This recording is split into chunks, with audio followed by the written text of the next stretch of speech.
I'm Michael Hunsucker with Heartland Bowhunter, and we're in the shop today talking about all things archery. And the first thing we're talking about is just general bow maintenance. And, archery is a game of precision, and you want your equipment to perform flawlessly every time, so you want to make sure it's in good working order. So obviously, shooting it on a regular basis is good practice, because if anything pops up while you're practicing, obviously, it's good rather to happen than when you're in the field. So one of the things I always do, look over my bow. The string is the lifeblood of your bow.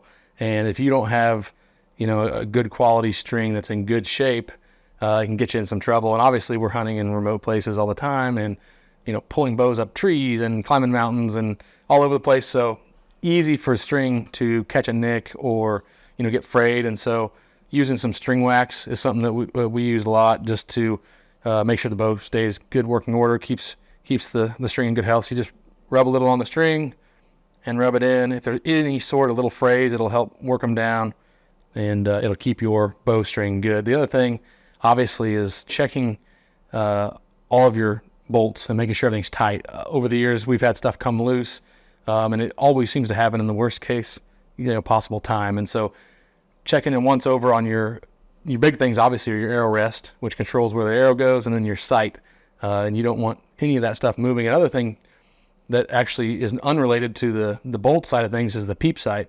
And I've had peep sights move. So when we tie them in, we try to tie them in very tight and snug. But a lot of times I'll take a Sharpie and I'll mark on the string where exactly that peep sight is, just in case it moves in the field and you have to jam it back to the original position. Because if you adjust that peep sight at all, it'll obviously affect your arrow flight, or where your arrow is hitting in relation to your sight. So when it comes to sights, we're running the Garmin Zero A1i Pro, which we'll talk a little bit more about later, but this one comes with a bag, which helps protect the sight. A lot of sight manufacturers actually make like neoprene covers and that type of stuff. This has a reticle, a plastic reticle or a piece of glass in the middle there, and so it keeps all the dust off of that, keeps protected in it. And then in a case, obviously we travel with cases all the time, so we're very delicate. You try to be delicate with our bows when we can be, to keep them in good working order. So those are just a few things that I like to do on a regular basis to make sure this thing is going to perform when I need it to the most. So when it comes to getting fitted for a bow, obviously choosing the correct draw weight and length is crucial. The draw length especially. You want the bow to fit you, and you want to be able to shoot comfortably. So obviously, if you never shot a bow before, you can go into Bass Pro or Cabela's, into the archery counter, and have them kind of get you fitted. But like I said, you want to have something that's very comfortable and that you can shoot repeatedly. Same goes for weight. I remember early on when I first started hunting, I had a bow set up and I could shoot it and shot it great, but then had deer came in, got all nervous, couldn't hardly get the bow back. So I had to turn it, draw it back a little bit. So you want to have enough poundage to where, you're able to successfully harvest the game you're going after, but you don't want to overdo it, that's for sure. So when it comes to the draw length, you want something that's comfortable to where you can draw the bow back and it's going to fit you pretty well, to where you're not, back behind your ear overdrawn, and you're not, super way out in front of your face. You want to have a little bit of bend in your arm to where you're able to bring your nose down to the tip of the string and look down that peep sight and not be overextended. And so something that's comfortable, in that range is where you're going to want to be draw length. So like I said, being comfortable, being able to shoot repeatedly, and being able to have that muscle memory, put arrows in the same spot over and over and over again is what you want, and being fit properly is where that starts. When it comes to picking a release aid, there are, millions of options out there anymore. And it really just is a personal preference, like it is with everything, whatever you're comfortable with, whatever you like for the way that you hunt or way that you shoot. I personally am a big fan of a hook style release. And the hook style release is, it just comes over from the side and allows you to click onto that D-loop. You can do it without even looking. You can just literally feel it with your thumb, click it on, and you're good to go. I'm a big fan of that for that reason. We hunt turkeys a lot, like with no ground blind, and so any extra movement can be detrimental to a hunt. So that's kind of where I went with the hook style release. I do remember the first time I shot one of these, I was like nervous that it wasn't going to hold the string, because it's just kind of counterintuitive that the little tiny hook will hold the string. But I definitely am a fan of the hook style release. A lot of people will shoot a single or double caliper, which is a full enclosure, so fully encloses the string. This is the Little Goose, and it is a single caliper, meaning the release only has one caliper that moves, opens and closes. The other side's just flat and holds the string. Another nice, really nice option. And then a lot of people are shooting, back tension or thumb release, or, different combination of them. And I've shot these as well, and I do like them from a shooting standpoint and form standpoint. I think it can help people that have target panic and certain issues. But from a hunting standpoint, me personally, I prefer a wrist style strap. Of course, they also make, these type of thumb aids that have a strap, attached to it as well. So really there's, options out there for whatever your interest may be. I do like a fold back on my release. So this is a fold back where it will literally fold back flush against your wrist and out of the way, so it's not in your way, not clinging when you're climbing on stands, not making noise. Then you can pop it out when you need to. And then they make a strap, a nylon strap system too. So this one kind of just hangs freely, but it's fully adjustable. And a lot of people that use these, I know, like just tuck them in the wrist of their jacket or whatever to get it out of the way. All of these releases are fully adjustable. And again, it goes back to draw length and everything. You can adjust the length of pull. So how much, depending on your hand size, where you want the trigger at to lay in your hand, you can adjust. Or you can also adjust the tension of the actual trigger itself, how much poundage it takes to pull. You can adjust all of that stuff. And so it's a fine-tuning thing to find what you're comfortable with, find what you like. But the one thing is, crucial is to find something that you're able to repeat and repeat and repeat. And archery is a repetition game, and being able to repeat the same shot over and over again is where you're going to find success. Arrows and broadheads are another crucial combo. And when it comes to hunting, you want to pick something that's specific to the game that you're hunting. And so primarily for almost 90% of the stuff that I hunt, I'm using the VAP SS from Victory. And this is a micro diameter arrow. It's stainless steel woven, so it's very durable, strong. And I like to have a lot of weight forward, which helps with kinetic energy and penetration. And so this is my kind of go-to setup for whitetail, elk, mule deer, anything across the board. And the only time I really switch is during turkey season. I will switch to a lighter arrow.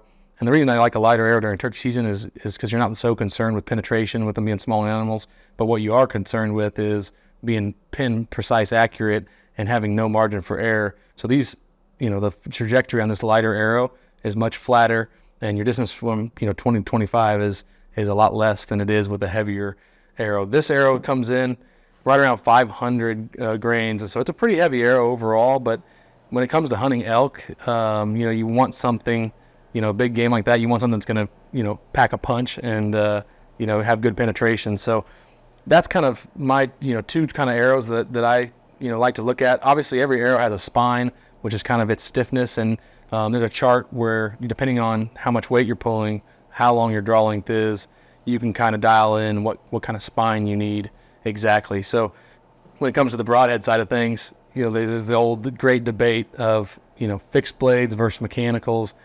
I've used both. I am a huge mechanical fan and always have been, simply because they fly so great, just like your field points. And that's why most people go to the mechanicals, but also because they have added cutting diameter most of the time. So this is a Mega Meat from G5, which is actually a 2-inch cutting diameter 3-blade. And this is the Montech M3. And so much more cutting diameter with this type of broadhead. But there's definitely hunts when you might want a fixed blade. Sean and I went to New Mexico a couple years ago on an elk hunt, and we both shot the M3 and got great results. The bows tuned and shot them great. They were flying just like field points and had good results, full pass-throughs with elk. So, like I said, again, a personal preference. It's a big debate. Everybody says mechanical things, everything that's mechanical will eventually fail.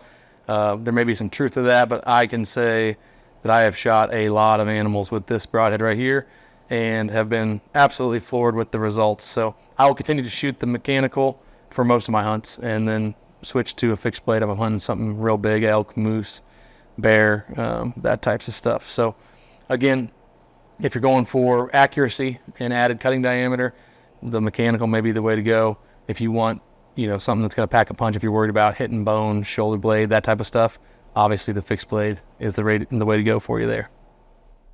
bow accessories are the next kind of thing on how to kind of personalize your bow build. We'll start with the sight. We shoot the Garmin A1i Pro, and would be like the upper echelon, top tier of sights. If you're the most serious archer, it is a sight that has a rangefinder built in, and you can range at full draw, and it will give you the exact distance and one pin for that exact distance. So essentially, think of a red dot sight for a gun. You're getting a red dot for the exact distance of the target or the animal. And so obviously that is not something that's legal in all 50 states. So you have to check out those regulations and, figure that out if it is going to be legal where you are hunting. But I will say this is one of my favorite pieces of technology when it comes to hunting. It just really, plays a role in a lot of different hunts, spot and stalk scenarios where you may come to full draw, the animal may move, and just being precise, really having one single, dot on the reticle, to pick a really tight spot when you're aim small, miss small, makes a big difference. In states where the Garmin is not legal, I will typically use a black gold 5-pin, and they make all kinds of versions. If you're just getting started into archery, 3 pins may be, perfect for you. You can do 20, 30, and 40. Most whitetail hunting, you're shooting those deer inside of 40 yards. I prefer having quite a few more pins. In a sight, I usually like to go with a 5. They make a 7-pin as well. I don't get bothered by the sight clutter, the pin clutter. Some people do, so it's a personal thing. The thing I like about, having like a 3-pin slider or a 5-pin slider is you can have your fixed, but you can you can slide down for longer range. And if you're not even shooting that longer range in a hunting scenario, trust me, in a practice scenario, it makes those close shots so much easier when you practice the long distance. So I like to shoot out, 80, 90, 100 yards. And when you get to 20 and 30, it's super, super easy. So again, kind of on your pursuit, which sight to go with. There's so many different, sights out there, a lot of quality sights and different technologies, but it's a personal preference thing like everything is with archery. So beyond the sight stabilizers, this is a center mass. I believe it's an 8-inch stabilizer. And we actually have our bow ready stand here on the back of it, which adds, a couple inches to it. So I usually like to run a 6-inch stabilizer if I'm running the bow ready system. I don't mind a longer stabilizer in a shooting, environment. Actually, they make a back stabilizer that comes backwards that helps balance everything out. And, it's really up to you. But in a hunting scenario, I just don't like it sticking out too far, catching on stuff. So it kind of just depends. But I will say having a good stabilizer and having your bow balanced to where you can shoot it really, without fighting your bow can make a huge difference. So sometimes those back bars can be real handy, especially if you shoot with a quiver attached. So a lot of people like to shoot with a quiver attached on Western type hunts where you're going to be, potentially need another arrow and you're not in a tree where you can grab one. It's one of those situations where if you do have the extra weight on the right side of the bow, you may want to counterbalance that and get it set up to your liking. I don't like to shoot with a quiver just because of the effects of like crosswind, and mostly I'm hunting whitetail. And so I take my quiver off at all times, and so I don't have to worry about too much counterbalancing it.